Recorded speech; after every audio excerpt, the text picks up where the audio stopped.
Hi, my name is Rebecca, and welcome to Yarn and Pajamas. Today is episode number 1 of hashtag by hook or by crook, and this is a book club that was started by Pamela over at Ginger Cat Crochet, and I will have her channel linked down below. I will also have the very first video where she is introducing hashtag by hook or by crook down below. And if she makes a playlist where with all of her videos, I will also link it down below. But I really liked this idea because, as you know, I'm also a reader slash listener of books, and I love to be introduced to new books and new genres of books. And I think that this is the year of books and crochet for me. So I was really excited to just join Pamela on her hashtag by hook or by crook journey. So I'm hopping on to her wagon here, and I'm going to ride right behind her as she navigates us through her book club with all of her suggestions. So her first selection for her book club, hashtag by hook or by crook, was Agatha Christie's The Moving Finger. So isn't this book cover just absolutely gorgeous? So, the premise of her book club is that, you read the book and you find something from the book that gives you inspiration to do a craft. And it doesn't have to be crochet. She said it could be any kind of craft. So this is a Miss Marple Mystery, The Moving Finger by Agatha Christie. So what I'm going to do is just tell you guys a little bit about the book. I'm going to tell you guys a little bit of my thoughts of the book. And then I'm going to show you the project that I made. Of course, it was crochet. And I'm going to, that's what these papers are here for. I am going to read to you how I drew my inspiration for this book. Okay, so The Moving Finger. So just like a little brief synopsis. So, you've got your two of your main characters, Jerry and Joanne. They're brother sisters. Jerry's in an accident, and I'm thinking his back is what was broken. Well, his doctor prescribed him some rest and relaxation and to get out of the city and go to the country. So Joanne kind of Airbnbs a house for them for like 6 months. And it's from an older lady. Her name is Miss Emily Barton, in the village of Limstock.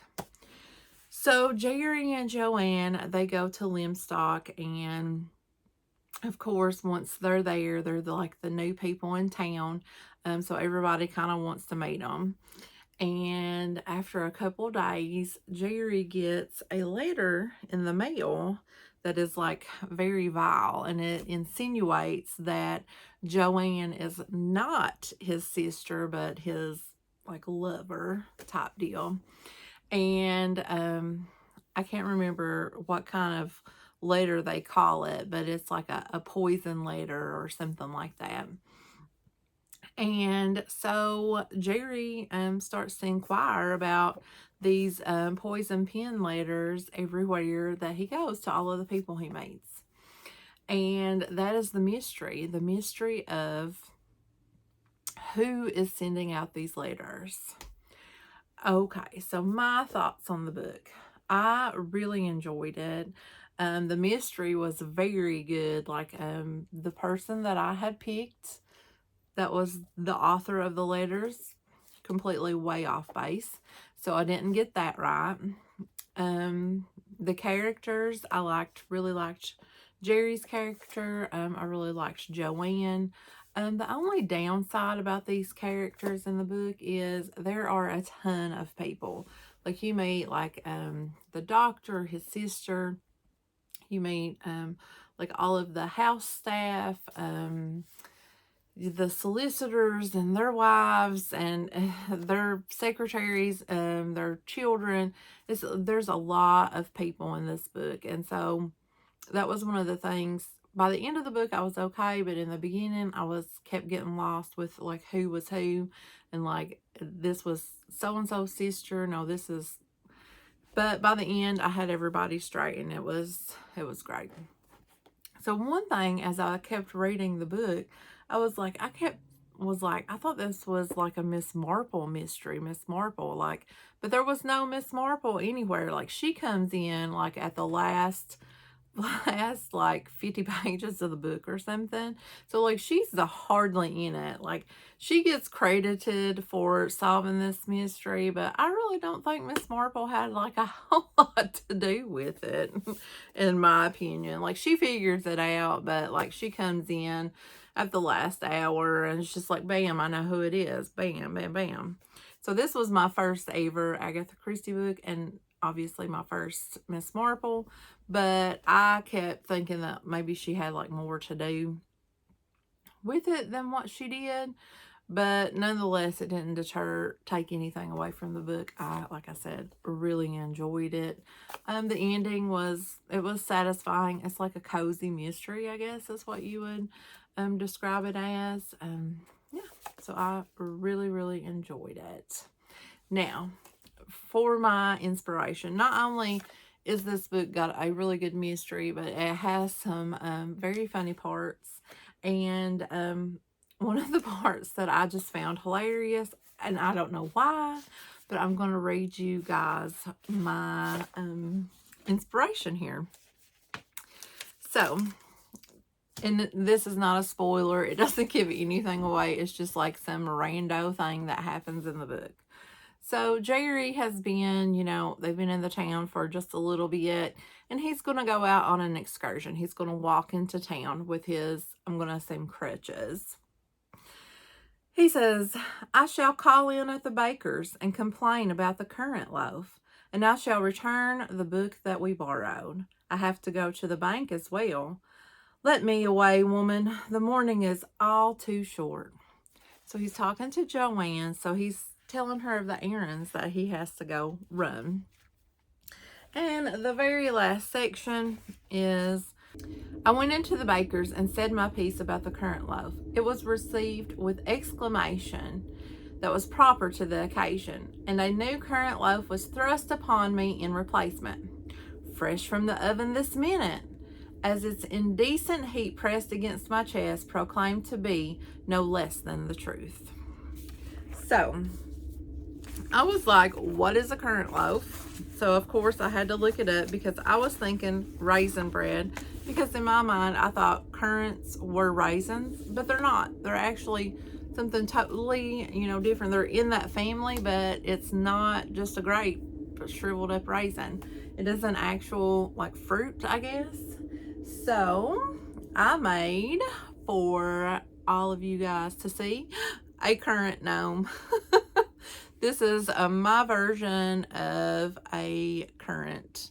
There's black currants, which are like a really, really dark purple. This was as dark as I could get. So these are little felt balls that I purchased from Etsy at a place called,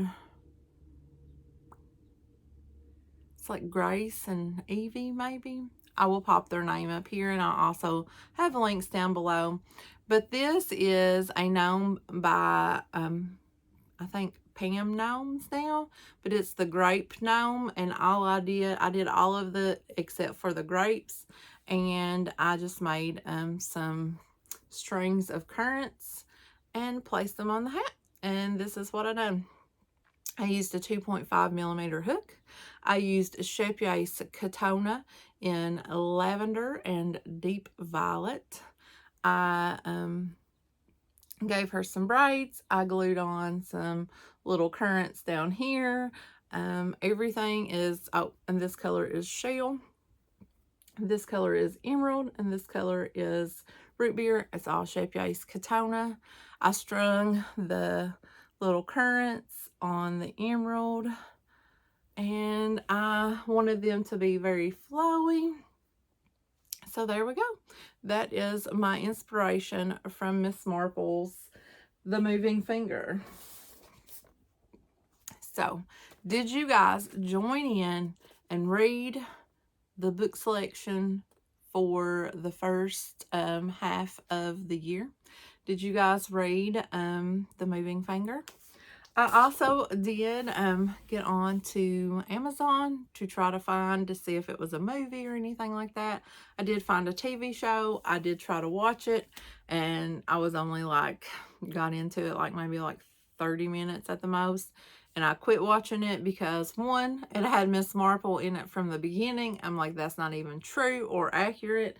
So I don't want to watch it because I don't think that it's going to follow very closely along the lines of the story. And there was quite a bit of stuff different. So I just gave up on it because I really liked the book and I did not want to ruin my memory of the book in any way. Okay, if you guys joined in and read it, or if you've already read it before, please let me know down in the comments of what you guys thought about it. And also, what do you think about my currant gnome here? Have you guys ever ate a currant? Do you have any growing where you live? I don't even know where they are native to. They're very cute looking. They look like blueberries on a vine kind of deal.